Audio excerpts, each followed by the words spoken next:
This week's episode of Discovering Trek is brought to you exclusively by Fansets. Discover a whole new universe of pin collectibles with Fansets online at fansets.com. Star Trek came back.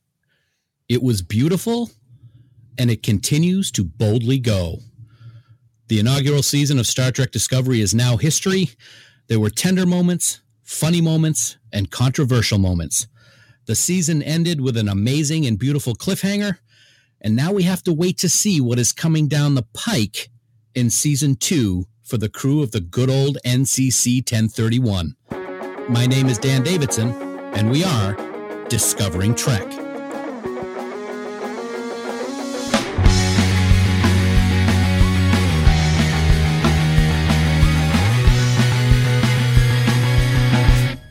Welcome one and all to the Season 1 wrap-up of Discovering Trek, the Star Trek Discovery Companion, presented by Fansets. It has been an honor and a privilege to sit here every week with you to talk about the latest Star Trek saga, and this week is no different as we take a look back at the entire season and everything that took place. Again, my name is Dan Davidson, and thank you so much for downloading or streaming or however you're tuning in, because we truly appreciate it. And hey, before we get started, as this week's episode of Discovering Trek is also going to be available over at Trek Geeks, please be aware that this week's discussion will contain spoilers about the entire first season of Star Trek Discovery. As always, this is the premier podcast to get the most in-depth discussion and analysis about the entire season of Star Trek Discovery, from the introduction to new characters, to a long and bloody war, to the introduction of a familiar and terrifying mirror universe. DSC showed us a side of Starfleet that not everyone was used to seeing, and we have loved dissecting every single episode. And as always, when I say we, well, it's my favorite part of the show when I get to welcome my best bud. I cannot think of anyone with whom I could have shared this great first season with, and I will always be very thankful to him for everything that he has done for Discovering Trek. He is my very special friend, my brother in Trek, and my amazing number one. He is Bill Smith. Bill, Season 1 wrap-up. Here we go, man. Here we go. You know, you said we're going to be talking about everything that happened in Season 1. We are going to be here an awfully long time. So I'm buckled in and I'm ready. Well, I'm glad you're ready because we do have a lot to talk about. We may leave a few things off the table, and that's okay. But we do have an amazing guest with us to talk about this season of Star Trek Discovery, and I think you have the details right now, buddy. I absolutely do. Dan, he's the co-host of Mission Log Live, as well as Mission Log, a Roddenberry Star Trek podcast, the latter of which is about to embark on 7 fun-filled seasons of Star Trek Deep Space Nine, as what we think is the gold standard in Star Trek podcasts. He's also been hosting his daily podcast, macOS Ken, Dan, since, if you can believe this, 2006. Wow. He's a great friend of ours and also of both our podcasts, and we are truly excited that he's joining us today. He's the lovely and talented Ken Ray. And Ken, welcome to Discovering Trek, sir. Golly, I don't think I can live up to that. Thanks. I appreciate it. Well, we're really thrilled to have you here, man. Of course, for those who listen to Trek Geeks, we had you on for our Christmas Spectacular a couple of years ago. We had a great time with that. And now that Discovering Trek has wrapped up that first season, we thought, you know what? Let's get the better half of Mission Log on the show and see what happens. Don't do that because I'll have to agree with you. And, you know, because it's your house and I don't want to be rude, but I do have to go back to my house at some point. And, you know, That's true. We love both you guys to death, and we really want to thank you for coming on for this special episode of Discovering Trek. If anyone would like to send us their thoughts on Season 1, or maybe just how much they love Ken and Mission Log, I think, Bill, you have some info on how they can do that, don't you? Priority 1 message from Starfleet coming in on secured channel. Absolutely, Dan. Of course, hailing frequencies are open, and we're transmitting friendship messages in all languages and on all frequencies. You can discover us, hey, see what I did there, on Twitter at Discovering Trek, and of course on Facebook. We can be found at facebook.com/Discovering Trek. In either place, you can join in on the discussion, leave us comments, questions, suggestions, and hopefully some of those will keep us occupied during the hiatus between seasons. Plus, don't forget, you can also send us a voicemail by going to trekgeeks.com and clicking on the giant blue button that's on the right-hand side of the website. Although, please do remember that any comments you may leave us could be used in an upcoming episode of Discovering Trek. Dan? Thank you, Bill. So, guys, as we've said a couple of times already, season 1 is in the books. And Ken, listening to you and John Champion over on Mission Log Live, I know that at least before the finale, you had some interesting thoughts on what you were concerned about with the path that Discovery was taking. Now, I purposely have not listened to your discussion about episode 15 or the recap of the season. So can you tell us and our listeners what those concerns were? And did they change at all based on the finale? Well, I mean, I had a few different concerns all the way through. Let me preface all of this by saying I really enjoyed watching Discovery. I mean, there was a lot that I really liked about Discovery, but you're not going to think so probably halfway through this, because the things I tend to think about are the things that were sort of problematic to me. What were some of my concerns? Starting off, I'm not a huge fan of the TVMA. Honestly, I wish that it hadn't been for mature audiences. I wish it had been.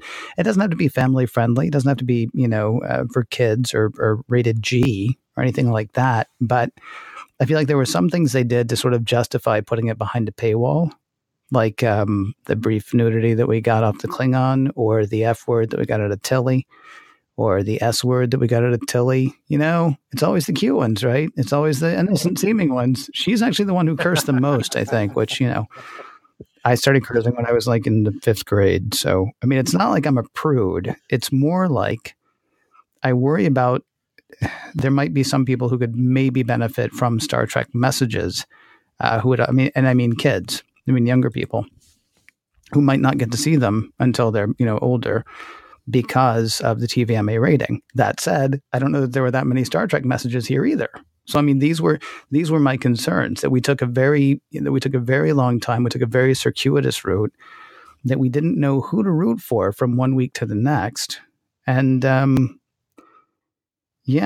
mean, it was not the Star Trek that we're used to, I guess would be the best way to encapsulate my concerns without just saying everything in the first 2 minutes.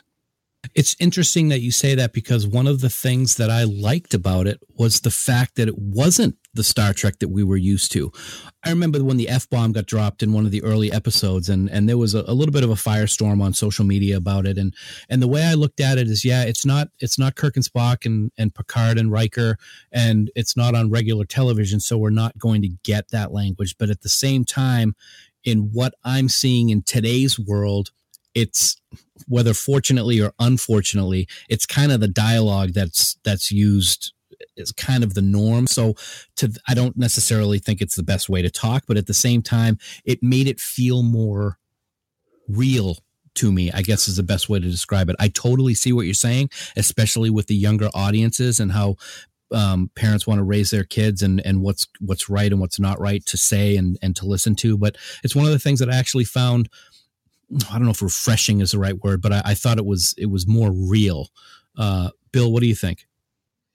I thought it was a little more real than say, Data dropping something in Generations. But I can totally understand Ken's point.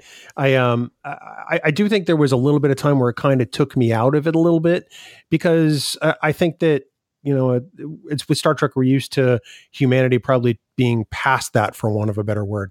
Although I think it worked in context of the scene. I can understand on some level what Ken is saying, and Ken, I can agree with it in that sense for sure. Mm-hmm. Well, here's the thing that I would ask though. I mean, because a lot of people have said that, they're like, well, it's more like the times, right? TOS, let that be your last battlefield. Think about what was going on in those times. We didn't talk like the times that we lived in at that point. We talked like the times that we wanted to live in. I'm thinking about I can't remember the name of the episode, but there's an episode in TNG. The kid who played Kirk's son in Star Trek II, The Wrath of Khan, and Star Trek III was also in an episode of TNG, and it was a drug planet. Yeah, like the population was addicted to a drug that was being brought in by another planet, and it was it wasn't symbiosis, I don't think, but it was okay, symbiosis. So I mean, that was honestly And so when that show was on, what we were getting was an earful of just say no, right? We weren't getting anything about feeling compassion or caring for anybody who was addicted to drugs. What we were getting was just say no. Users are losers and losers are users, so don't do drugs. That was actually a jingle that was said, right? And Star Trek comes in and says, okay, yes, drugs are bad, but can we talk about maybe the whys? Can we talk about maybe the what's going on? We weren't married to how we talk today. We were married to how we want to talk going forward. And that's not just about the F-bomb. That's about, honestly, that's part of my thinking around the whole of Discovery. I think that I absolutely get where you're coming from. When I heard Tilly's first F-bomb, for me at the time, I kind of rationalized it sort of like sitting on the edge of forever. Kirk and Spock and McCoy come back to the Guardian, and Kirk's standing there with the landing party, and he's like, let's get the hell out of here. And at the time, that was huge, right? Especially in the 60s, you just didn't say hell on television. So at the time, I equated it to that. But as time has gone on, I've thought about it more. I'm like, and I've kind of come around to where you are on this one. Yeah, I can agree with you guys as well on some level. What I liked about the F-bomb moment, and I do know that I remember listening, and it really took John out of the scene, if I remember correctly, and listening to your Mission Log Live. But for me, it showed me Tilly's excitement for what was going on, and it was just like she's a young cadet, inexperienced, and being in the quote unquote adult world in Starfleet, and it just popped out, and you could see the reaction on her face as soon as she said it. And then of course we had Stamets repeat it because I think he was kind of thought it was kind of funny. But I see where you're coming from. I said it a minute ago. I think it might be unfortunate that in today that seems to be the norm. I mean, I don't want to bash the younger generation or anything like that, but it seems like every other word is that nowadays. And so I thought that they brought it into a point to, they're, like you said, Ken, they're behind a paywall, so they can get away with these kind of things. So I totally can understand where you guys are coming from. Let me, if I could really quickly, I just want to make sure I am not trying to talk anybody into any different viewpoint. Yep. I'm really not. I mean, and I always worry about that. I worried about it on Mission Log Live as well. I'm not trying to get anybody to come to where I am on this show. And that's why I will stop periodically and go, but I liked it. Because I did. I enjoyed Discovery for the most part. But I mean, the concerns I have are the concerns I have. So having made that clarification again. One of the things that we like to say here on Discovering Trek is we take in a mantra from our friend Jim Morehouse over on Trek Ranks, and no wrong answers. Everybody can have their own opinion on what they like and what they don't like about anything Star Trek, and it's not wrong. And unfortunately, what we see a lot in today's world is if someone doesn't agree with you, well, you're wrong. That doesn't happen here. So we like the opinions. I think it's great. Cool. So let's hear more things that you hated. No, I'm just kidding. Nice. What about, let's get into the Klingons, because that's always been a topic of discussion ever since we first saw some glimpses of what could have been Klingons behind the scenes. What did you think about the look, and what did you think about the storyline for them?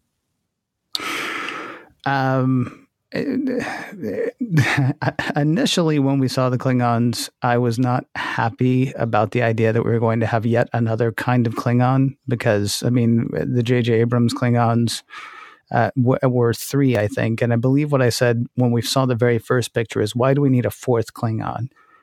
Then when I found out we're actually going to get 24 more Klingons, okay, I like that honestly a little bit more, because instead of them all being just the same, from one side of Kronos to the other in TNG, Klingons are the same, right? I mean, you might find like the ones who were, sitting and waiting for Kahless to return or something like that. But for the most part, a Klingon on one side of the planet was the same as a Klingon on the other. And to find out that there are actually real differences in the 24 houses was kind of an interesting thing to see, both physical differences and, of course, philosophical seems like a weird word to say for Klingons, but philosophical differences as well. Bill, I know that we've had a lot of discussions about that side of the storyline for Discovery. Do you agree or disagree with Ken on that thread? I have a varied reaction to the Klingons. I mean, I'm one of those people who was not a huge fan of the the TNG era Klingons, because they all, smacked heads and drank blood wine and just cared about battle. When yet somebody had to figure out how to create warp drive in the Klingon Empire. Somebody had to figure out how to fix the ships.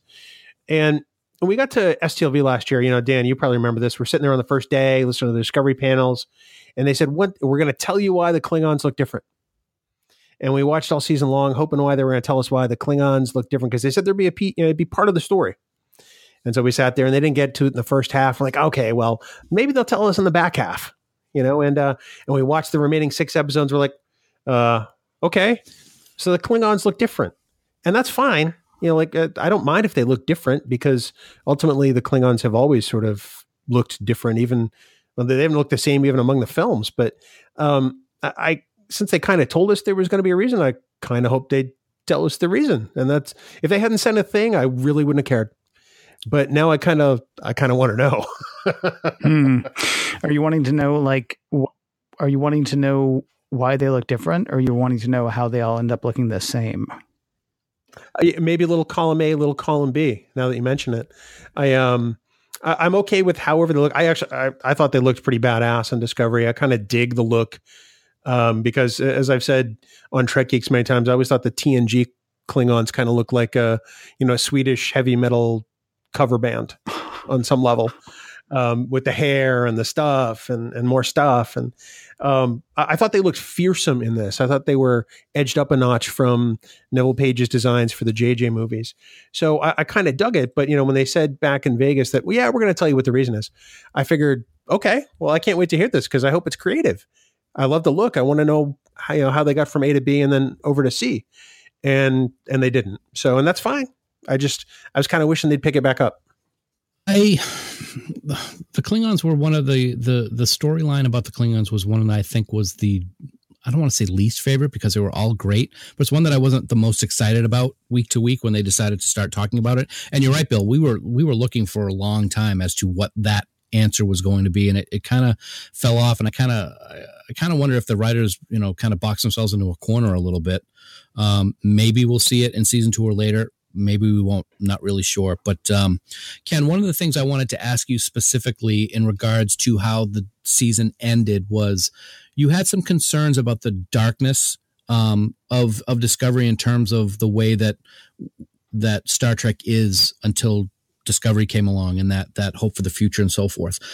Did any of that change for you after the finale this season, and how it ended and how they chose to not go down that dark path? No. Okay. No, because I knew it was going to end. I knew it was going to end fine. I mean, we all knew it was going to end fine. The question is, why take 15 episodes to get there? Star Trek, TNG, at least, and TOS, and the animated series. All tried to tell a Star Trek message in every episode. So 26 times a year, unless it was a 2-part episode, they were trying to give you a message of enlightenment, or at least, something to think about. And instead, what we got here was 15 episodes of, it's dark. Oh, it's dark. Okay, it's darker now. Okay, it's still dark, right? Okay, well, now we're off for 3 months, and then or a month and a half, excuse me. And then you come back and whoa, now it's dark.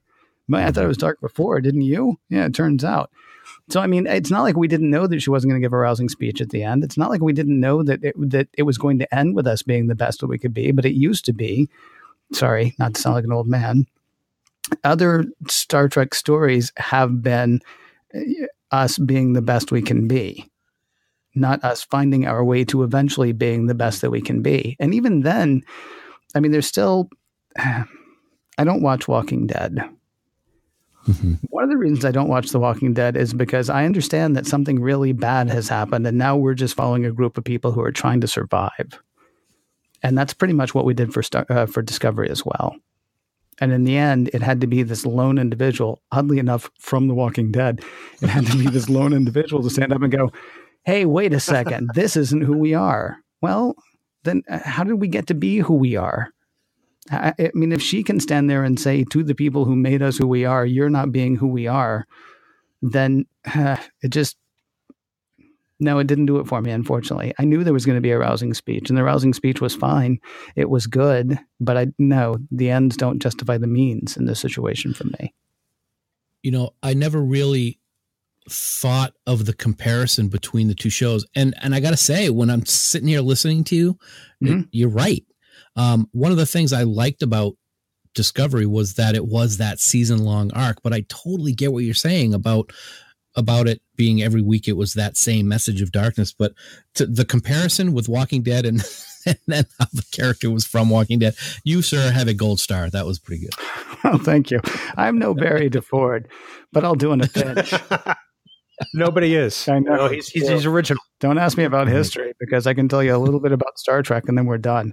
Actually, I can also tell you a little bit about the Queen of England from 450 years ago. But I'm sure Barry could outclass me on that too. We'll have to start up our Queen of England podcast at some point. Let's move into talking about, Ken, what plot threads did you see in season 1? I mean, we talked a minute ago about the Klingon look. Were there any plot threads that you saw that did not get answered that you'd like to see picked up in season 2?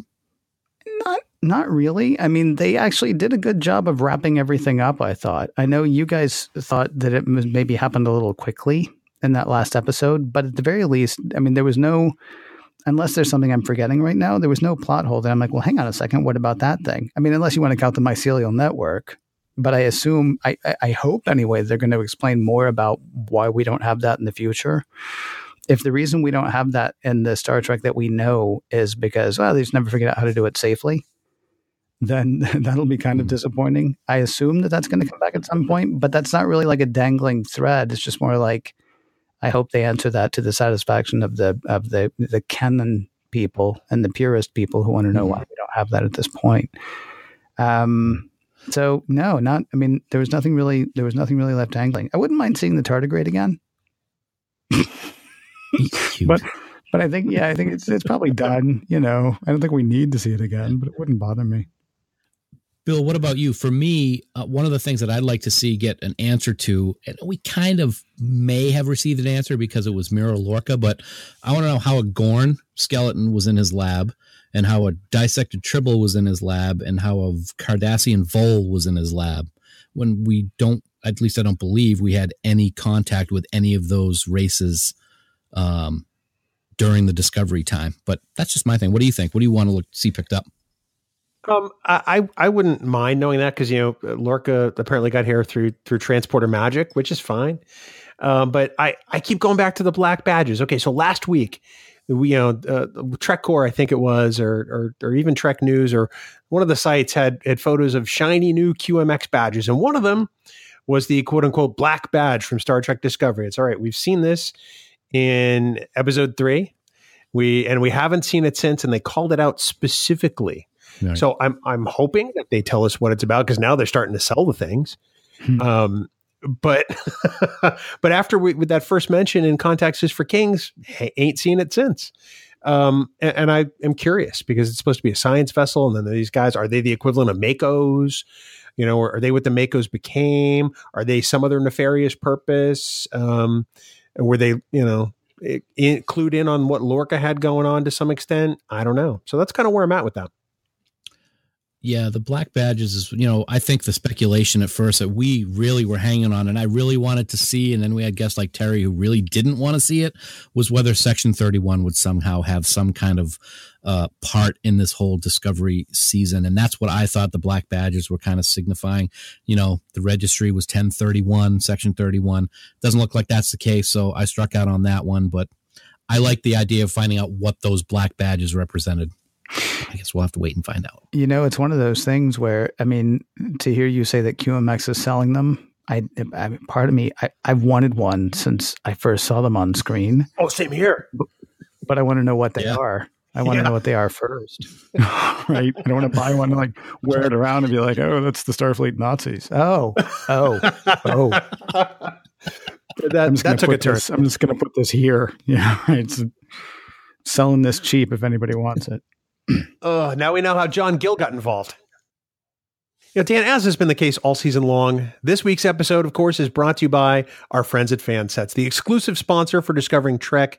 Fansets has truly so many collectible pin offerings for fandoms, aside from just even Star Trek. I mean, you can get yourself pins from Alien or Harry Potter. I know there's a lot of Harry Potter fans out there, or Justice League, that they've got a variety of pins from that, both based on the movie and their micro crew pins. And Dan, there's so many other pins on top of that from the DC universe, and they're adding new ones all the time. So we want everyone to check them out. Firefly, baby. That's what it's all about. Firefly. Yes, fansets.com is the address, and you will not be disappointed in their amazing selection of pins. Fansets is pinpoint accuracy. And as always, we thank our friends at Fansets for being our exclusive sponsor for the entire season of Discovering Trek. Of all the souls I have encountered in my travels, his was the most human. Every week, we normally break down the episode for our thoughts on what it's taught us about our humanity. But we're going to make that a little bit broader, of course, for our discussion today. So let's take the whole package from the entire first season. And Ken, is there anything from a high-level perspective that this arc has shown you in regards to our humanity? Taking it out of what the writers wrote to sort of like so we ran a weekly poll every week on Mission Log Live. I don't know if we're still going to now that Discovery is over, because we're still doing Mission Log Live. It's just not going to be Discovery specific. So I don't know if we're still doing the poll or not. Maybe I should find out. But one of the questions that we asked was whether Lorca was a good guy or bad guy. And this was before we knew for certain that he was from the Mirror Universe. This was before we even went over to the Mirror Universe. And what was funny is Rod was convinced that was a stupid question because the answer was obviously going to be that Lorca was a bad guy. And the answers came back positive. Actually came back that Lorca was a good guy. And he and I were talking about it later, and he was like, I just can't believe that was the answer. And I was like, well, we want to love our captain. And that's sort of like one of the biggest things that I learned. Everything Lorca was doing told us that he was up to no good. Everything that he was doing told us that he was not somebody to be trusted. And yet the answers came back positive, because I think, we really do want to love the guy who followed us. I mean, or who we're following. Same as Kirk, same as Picard, same as Janeway. I mean, we want to like them. We want to trust them. And that was an interesting thing to sort of learn. Like, even though the writers are telling you, look, this guy just back off, don't get attached, because you're going to end up in a bad way. As far as what they actually wrote, I mean, I guess you could argue that we don't really know what we're capable of until we're pressed. Though that kind of goes back to what we were talking about earlier. Like, I wish it hadn't been so dark. Like, Burnham said in the last episode that her actions with the Klingons in the first two episodes were a mistake. Saru tried to kill Burnham on Pavo, or was willing to anyway. I don't think he actually tried to, but maybe he would have if Tyler hadn't shown up. Starfleet ordered the genocide of the Klingons, not considered it, but actually ordered it. Which may all be sensible things for the characters, but I mean, this again, it sort of goes back to the question that we were talking about earlier of like, well, it shows what you might do in a given situation. Man, I mean, we just kept getting darker and darker and darker while we were examining that. But I mean, that's, but I liked it. And also it's an interesting thing to consider. What about you guys? Bill, why don't you go ahead and take that? Before you start, though, Bill, you said something, Ken, that I'm going to get into in a minute, and it's the whole ordering of the genocide of the Klingon homeworld. Mm-hmm. As much as people may have expected that, it really still was a shock to me when it happened on screen. I was like, wow, is that where we're going now? And it's so relatable to today's world. So I really appreciate what you said about it. Well, it's one of those things that you wish you didn't have to hear, but we heard it.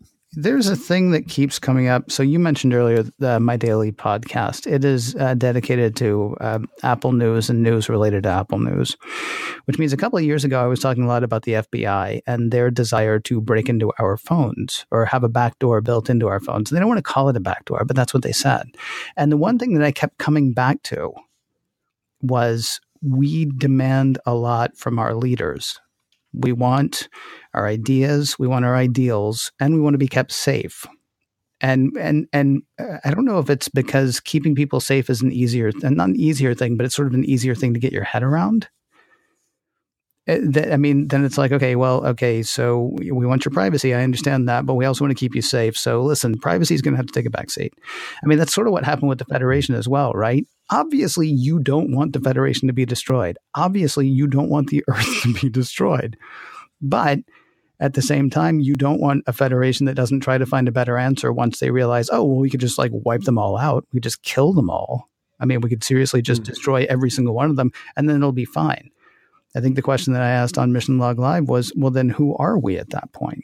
I mean, yeah, we're alive, but are we who we are before we did that? So, right. I mean, the thing is, I'm not completely unsympathetic to them making that decision, because anybody who's left is going to be like, wow, the Federation was a bust. They couldn't even keep us safe. At the same time, I mean, we do demand a lot of our, we demand a lot of our leaders. And then the problem comes, I mean, which voice is going to be louder in the end? The one that says, okay, I understand you're trying to keep me safe, but this is still wrong. Or the one who's, under the covers going, please do whatever you have to keep me safe. Well said. Yep, absolutely. So, Bill, I said I'd like to hear from you, and then we didn't have you talk for a couple of minutes. So you're up, man. That's okay, because I mean, I spend a lot of time listening to Ken in the car, and I feel like I get to hear it first before anybody else here. So I'll listen to Ken all day long. If I'm not listening to you, Dan, that's great. I struggled with this week. There have been a few times throughout the season where, we've looked at what we thought the episode was trying to teach us about ourselves.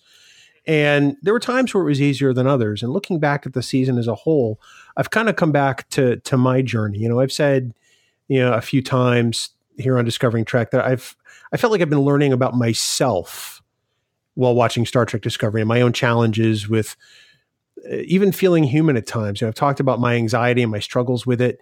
And at various times I've seen something of myself in several of the Discovery crew, whether it's Tilly or Tyler or even Burnham.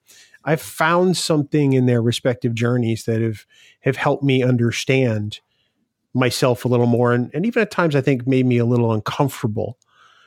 They may be done teaching me things. I have no idea. I mean, we don't know what season 2 is going to bring. I may have more to learn from them, but I suppose that my own takeaway from all of this, what it's taught me specifically as a Star Trek fan, is that my own discovery of my humanity isn't over.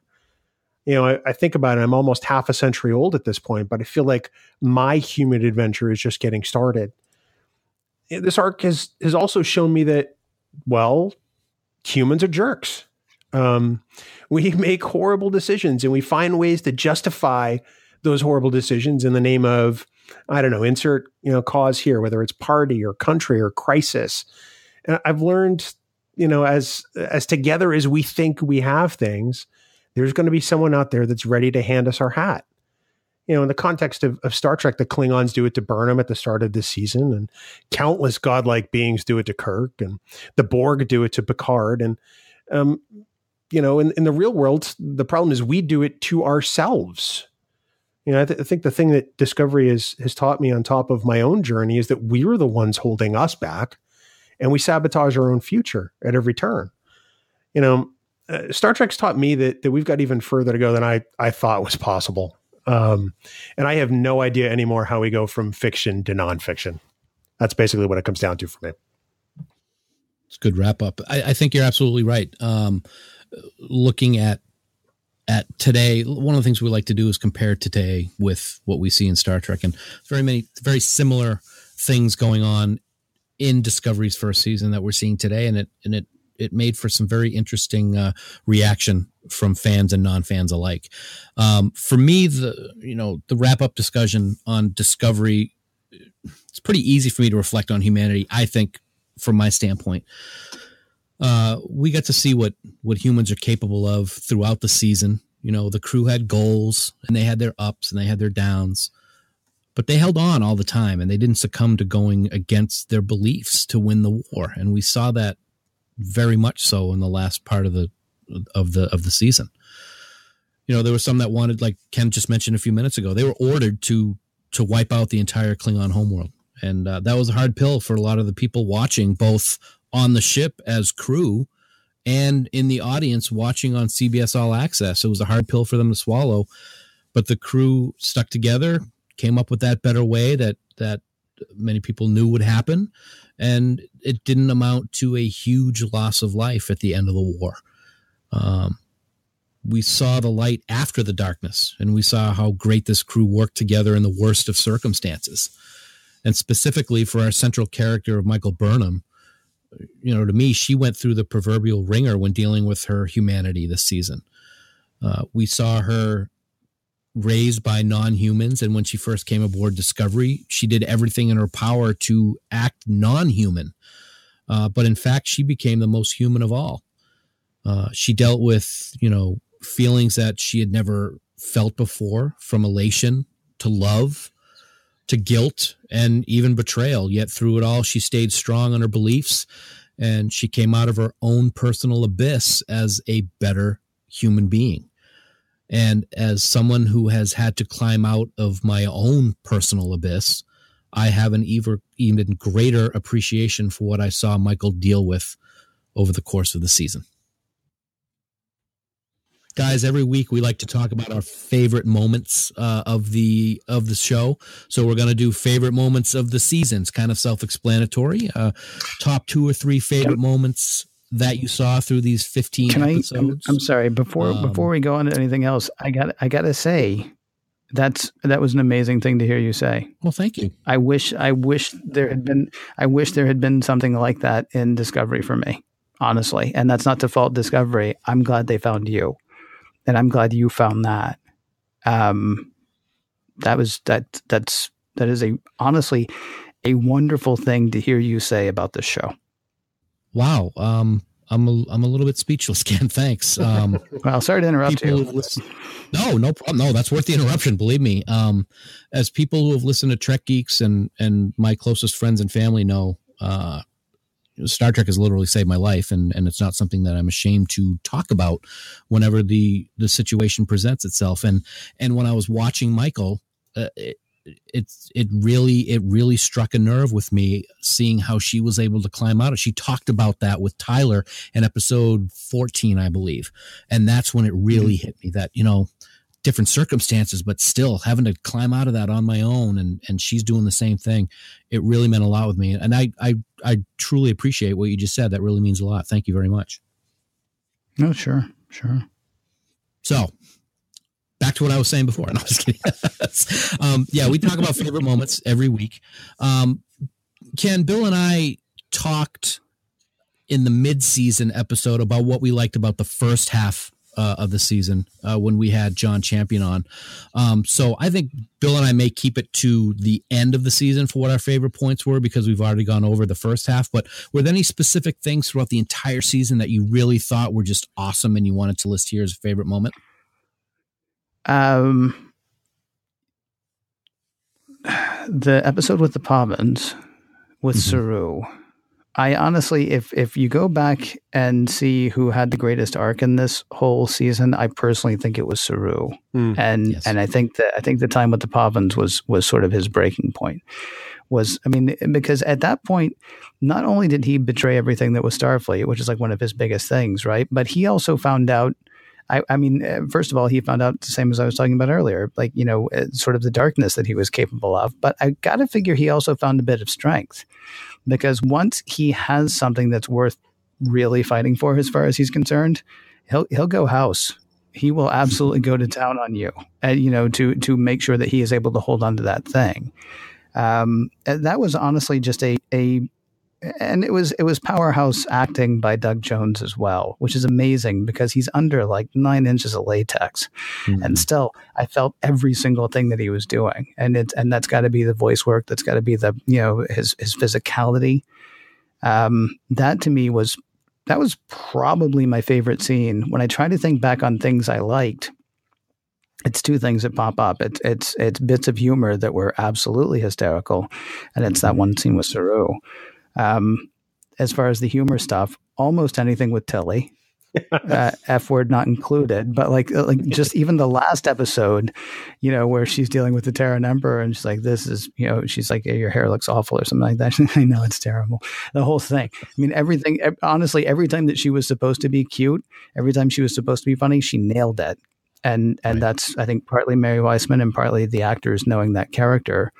And then before we knew for certain that Lorca was bad, it's still one of my favorite lines in the whole thing. I guess it was probably episode 3 when he first introduces Burnham to Stamets, and Stamets is like arguing and really angry, and Lorca turns to Saru and says, "What's your assessment of Burnham?" And he says, "She is the finest Starfleet officer finest Starfleet officer I've ever known." And Lorca looks back at Stamets and goes, "And he knows you," which I thought was, there were times when maybe the moments of levity shine so brightly because, not to keep hammering the point, but because it was so dark that when you got genuine laughs, they were genuine laughs. The other thing is too, in just that first season of Discovery, there were more genuine laughs than there were in 7 seasons of Next Gen. Somebody knows how to write comedy on the Discovery, or knows how to write levity anyway, on the Discovery writing stuff, and that was great to see as well. Yeah, I love the comedy aspect of what we saw in Discovery. For me, everybody's going to say, "Oh yeah, you're going with the easy pick, Dan." But I got to say, the end of episode 15 was one of my favorite moments. I was just absolutely giddy. I was literally jumping around in the living room at my sister's house when we all realized that it was the Enterprise that was sending that distress signal, and then to just see it swoop in off the bow of the Discovery. Oh my God, it was just so incredible. It's one of those literal hair standing up on my arm moments whenever I've seen it like 10 times, and every time it just does the same thing. I thought that was just beautiful. I think that the characters of Stamets and Culbert, their final scene together that we saw in season 1, because, who knows what's going to happen in the future. Anthony Rapp and Wilson Cruz just have to be commended for what they have brought to the Star Trek universe, not only as the first gay couple in Trek history, but the way they brought this relationship to viewers. It was great. We don't see this type of relationship with man and women couples, but to see what these two brought together in this series, I thought was very, very special. It was beautiful. And it was real. And that last scene in the mycelial network was a wonderful moment, I thought. Ken, you already hit on it. Tilly was a highlight for the whole season for me. Mary Wiseman just stole every scene she was in. Hell, what the heck? Hell is just one of those great moments that I could watch over and over again. And also her determination. She stood up to people when she wanted to help Stamets when he was on the brink of death. And I thought that was a strong character moment for her. And I can't wait to see what happens with the newly promoted Ensign Tilly. And the last thing that I had, I'll quickly run through again, just like you said, Ken, was Saru, because for me, this character had the most growth of any of the characters for the entire season. For me, Saru is Odo or Data or Spock for Discovery. His shining moment for me, a little different than yours, but when he gave the speech to the crew of the Discovery before attacking the Mirror Universe flagship and heading home through the mycelial network was the moment, I thought. It was that moment that the crew of the Discovery became the crew of the Discovery, and it was all thanks to Captain Saru, I thought. So those were my highlights for the last half of the season. Bill? I tried to restrain the things I love to just the back half of the season, and I couldn't do it. So I failed already.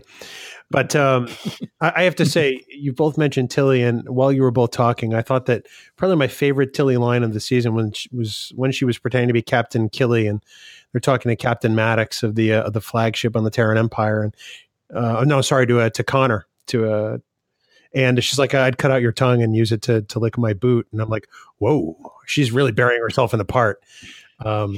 That was a fantastic moment. But I have to say, I loved everything about Culmet, and I use that as the portmanteau of Culber and Stamets. Aaron Harbert said on Twitter this week that we haven't seen the last of Hugh Culber, and I really hope that's the case, because I hope that's the case for Paul Stamets, because I want more of their story and their journey and their love story, because I think it's like you said, Dan, I think it's beautiful. And then I have to say, I very much appreciated the journey of Michael Burnham this season.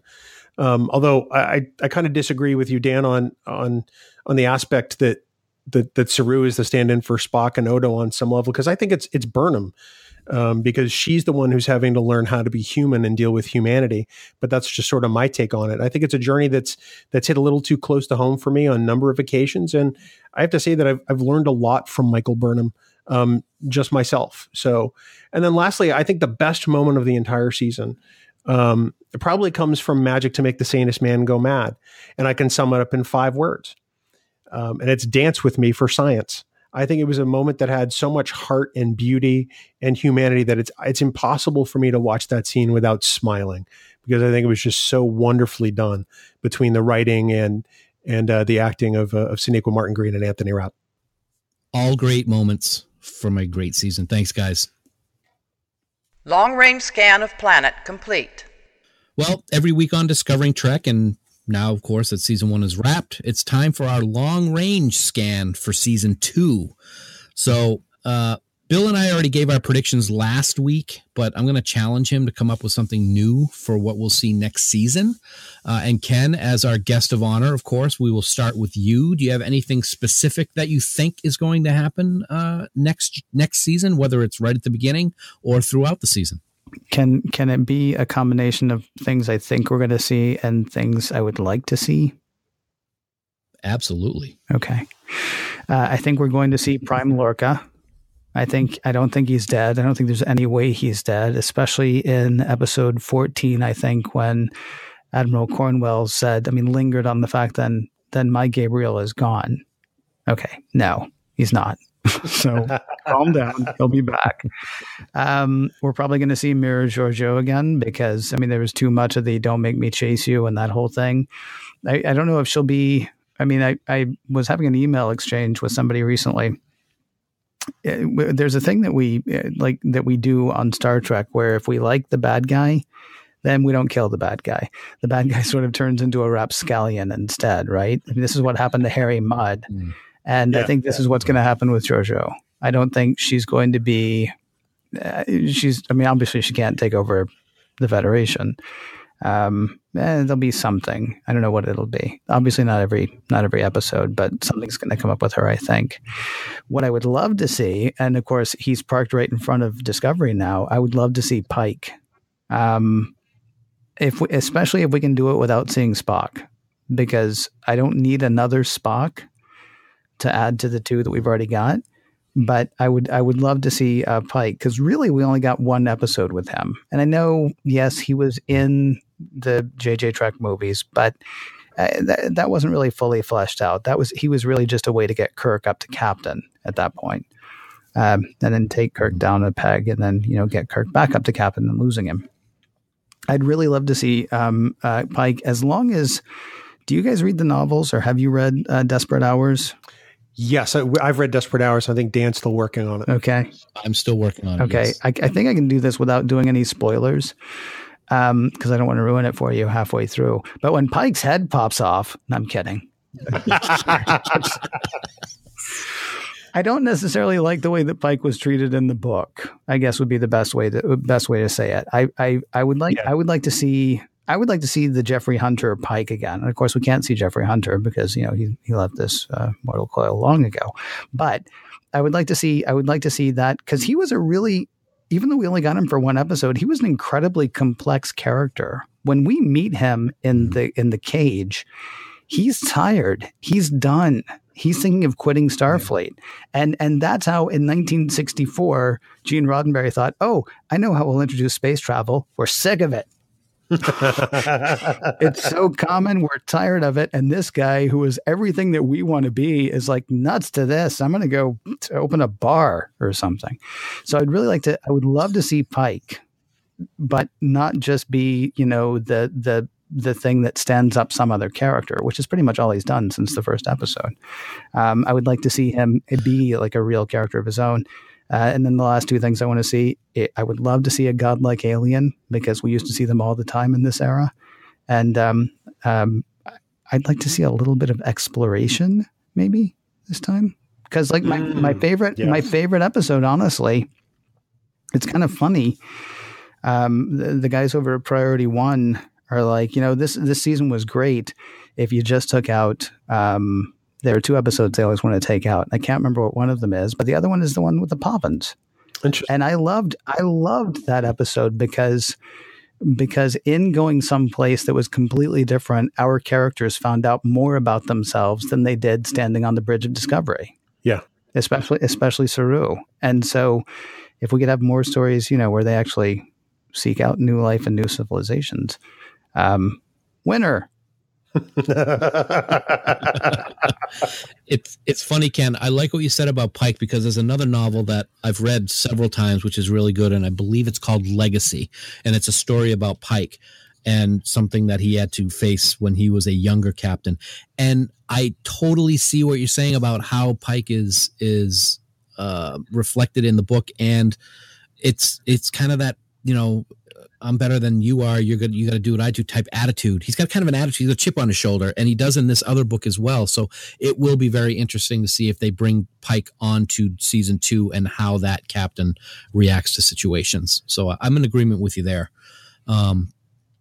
Also, there's been a lot of speculation online over the last week and a half as to who the next captain of the Discovery is going to be. And I personally would love it to be Saru, but I can say this isn't a long-range scan of what we'll see, but of what we won't see. And I don't think there's any way we're going to see T'Pol as captain of the Discovery, formerly of the NX-01.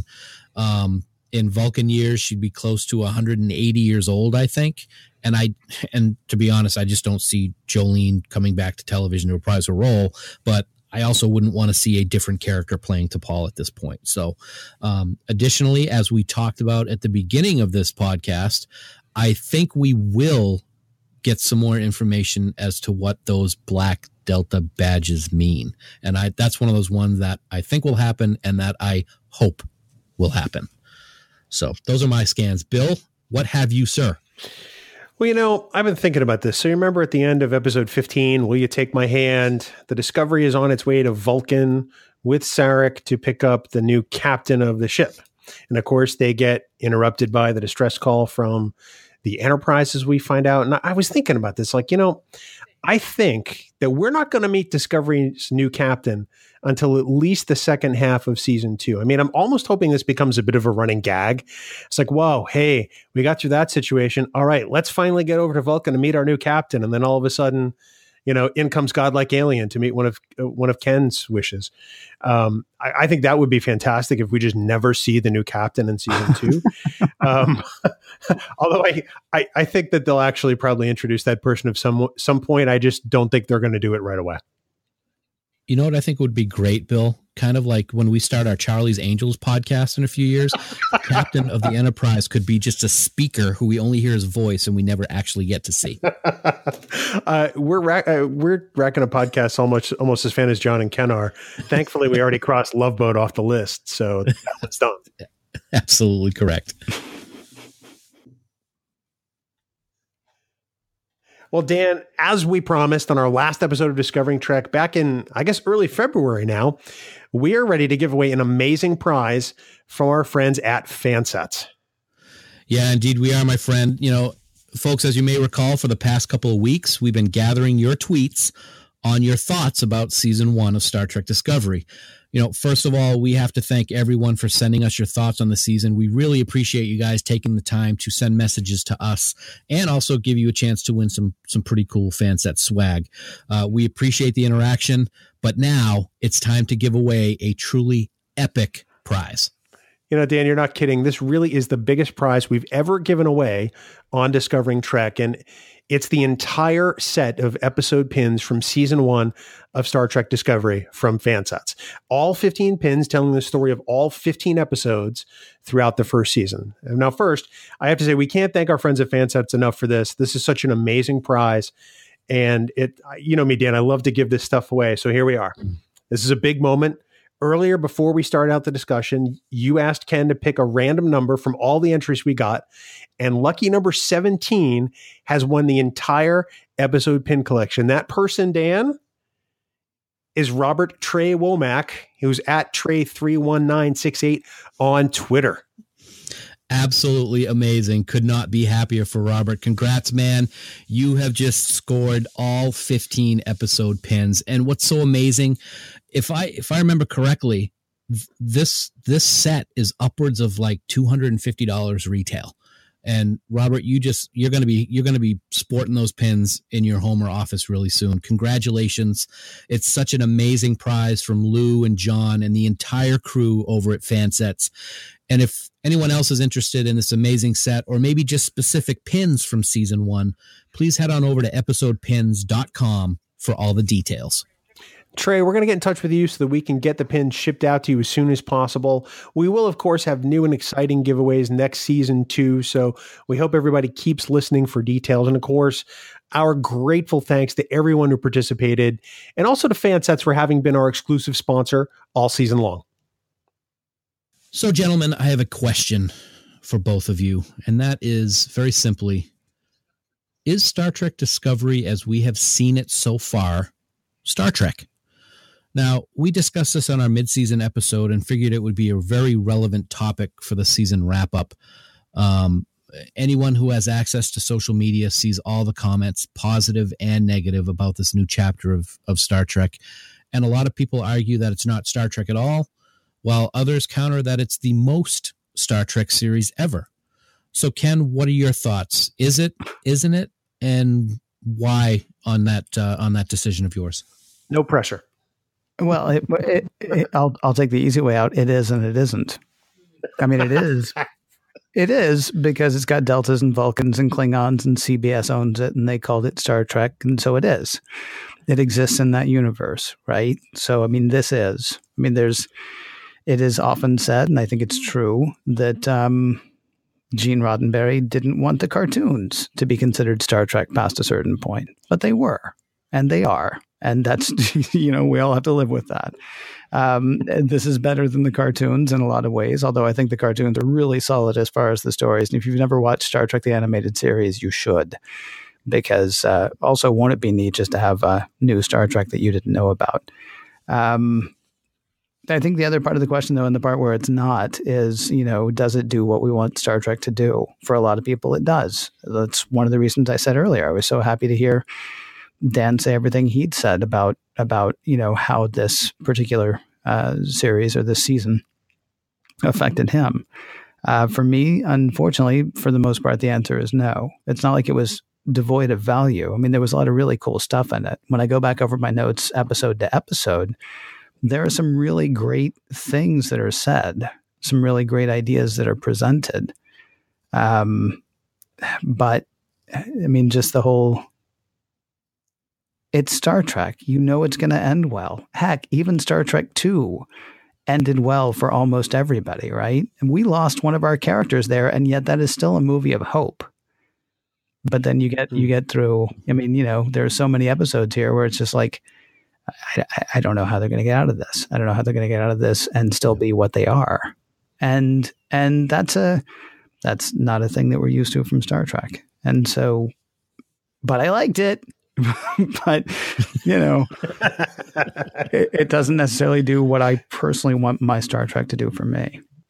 Okay, it's funny that you say that you were writing things down that you thought were examples of it being Star Trek, and I would do the same thing. And I personally can't see that it isn't. It, to me, definitely is Star Trek, because I found myself writing those things down a lot more than not Star Trek moments. And there were some Star Trek, there were some scenes that we saw and some storylines that were not quote unquote true Star Trek to me. But for me, it just was. I can't say anything really more than I haven't said all throughout the season in relation to how I feel about it. I think it's my second favorite series, to be honest. Everybody knows that Deep Space Nine is my favorite series, and I'll probably put Discovery right up there as second. And of course, I could be looking at this with rose-colored glasses right now because the series just ended. So we'll get to whether or not it holds up in a second. But for me, it's so fresh and so different, but it is still so Star Trek. Bill? For me, I think it's very much Star Trek. In the moments before the Shenzhou encountered the Klingons and the Vulcan hello, I keep going back to the fact where, we have no idea what Starfleet was like at that point.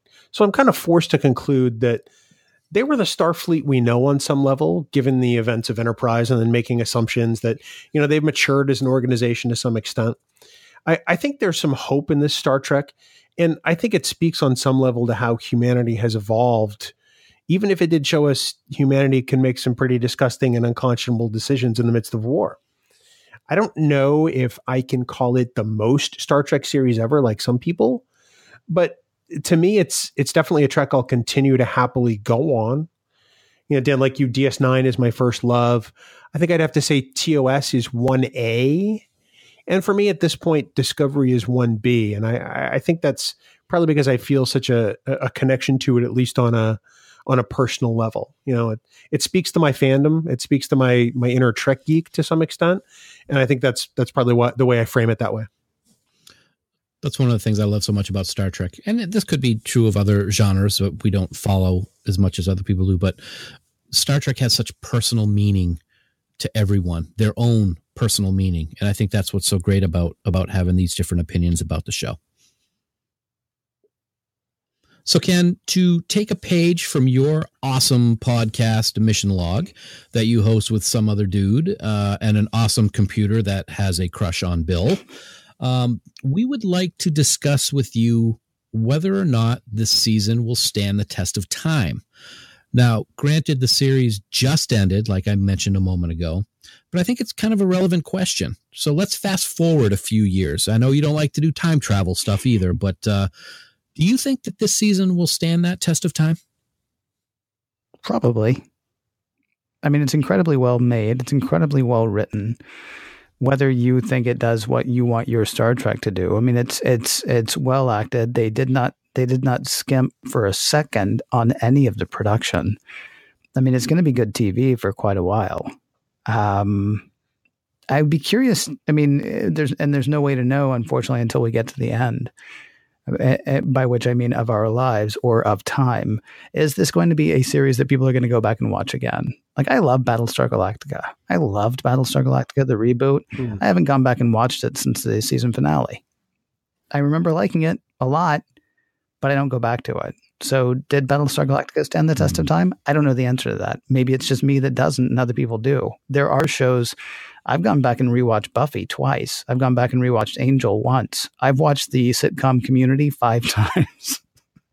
All the way through. I'm not lying. There's something about each of those shows that really speaks to me that I will, even knowing that there's a whole world of other television out there, I'll go back and rewatch those every couple of years, each one of those. Well, Community, at one point in Community, I would finish the last episode and then start the first episode again. It was like on a constant loop.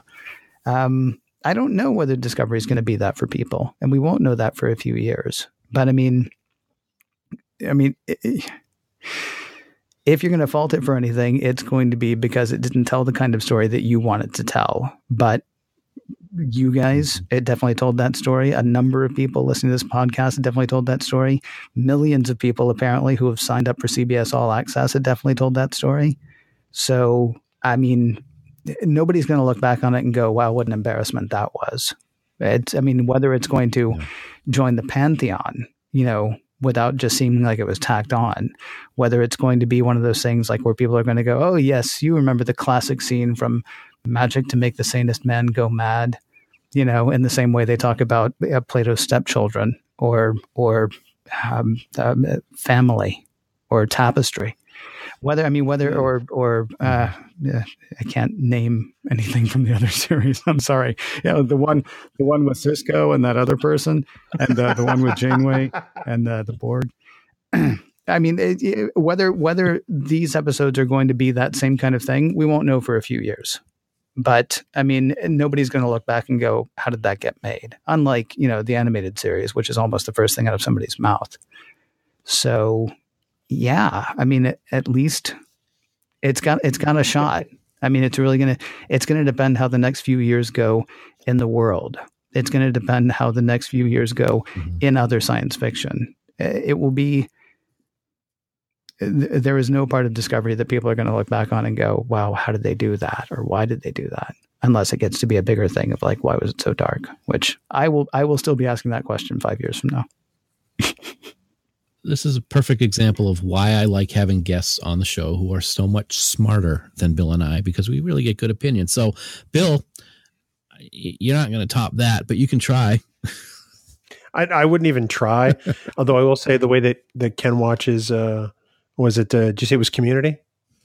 Yeah. I watch Arrested Development the same way, but only the first 3 seasons because I like to pretend the 4th season never happened. I think Discovery does hold up, but I think that's because ever since it started, I've been kind of thinking of it, the entire first season, as like a novel for television in a way. It took me a bit to get comfortable with the storytelling. Although I liked the idea of a season-long arc, as soon as I started telling myself that each episode was essentially a chapter in a book, I think that this series made a lot more sense to me, and at least the storytelling did for me personally. I do think it'll hold up over time, and like Ken said, it's produced amazingly well. They're certainly not skimping on the budget like they did for every other Star Trek series that's ever been made. And I think that visually, aesthetically, it'll more than hold up over time. And I think that eventually, if we look back 10, 15, 20 years on the story, I think it will. I hope it will. But I think it will, if that makes sense, Dan. Makes perfect sense. And I have to agree that I can't see how it can't or won't hold up this first season. One of the things that I always find myself thinking about when I'm watching some of the new movies that come out today, and whether or not this movie, I'm going to use Kong Skull Island as an example, or Godzilla, the latest one, as an example. When I'm watching movies like that, if I can't tell that there are special effects like Kong or Godzilla, I mean, if they look like they're really immersed in our real world, that means something to me, whether or not the movie is horrible or not. And I think that's a very important aspect of Star Trek Discovery Season 1. Add to that excellent production and excellent special effects. Add to that the excellent acting and the great storytelling that happened in this first season. I definitely think it's something that's going to hold up, if not just for that reason.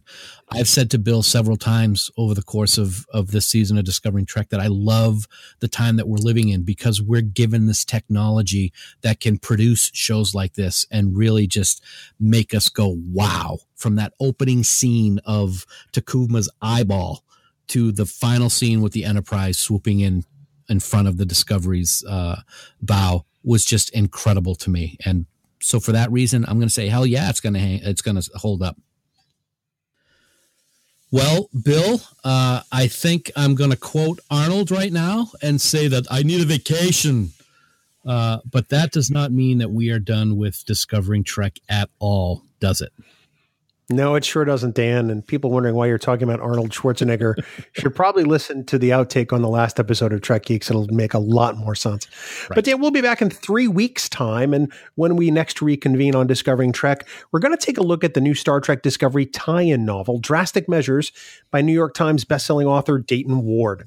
In the meantime, don't forget we've made it even easier for you to subscribe to both Discovering Trek and Trek Geeks, a Star Trek podcast. Head on over to podfleet.com and find out how you can get both of our podcasts directly on your iPod, iPhone, Android, or other device. And plus, now you can even stream our podcasts using iHeartRadio, Stitcher, or even Spotify, the planet's largest streaming service. They're your independent Star Trek podcasts delivered your way. So join our Podfleet and make it so. Dan.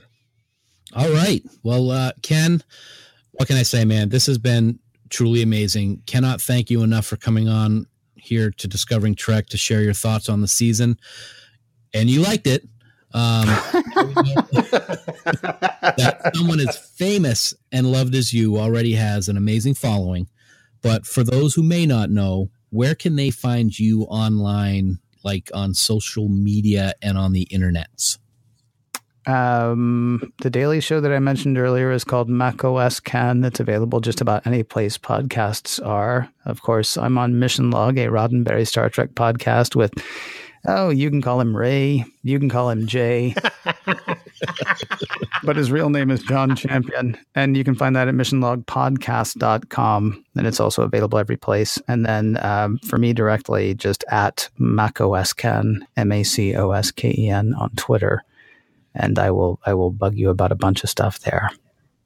Awesome. Again, thanks a lot for coming on, my friend. It was great to talk season 1 with you. It was. I truly appreciate being invited. It was a tremendous amount of fun.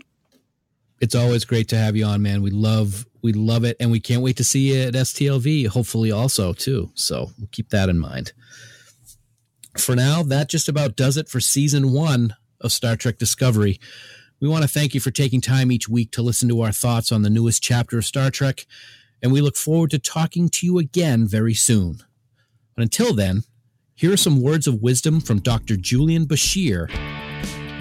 Causing people to suffer because you hate them is terrible. But causing people to suffer because you've forgotten how to care, that's really hard to understand.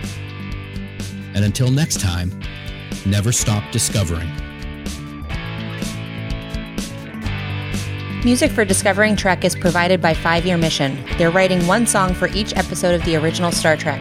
Download their music at 5yearmission.net. Discovering Trek, a Star Trek Discovery companion, is a production of Trek Geeks. Executive producer Dan Davidson. For even more Star Trek discussion, check out the Trek Geeks podcast, available on Apple Podcasts and TrekGeeks.com.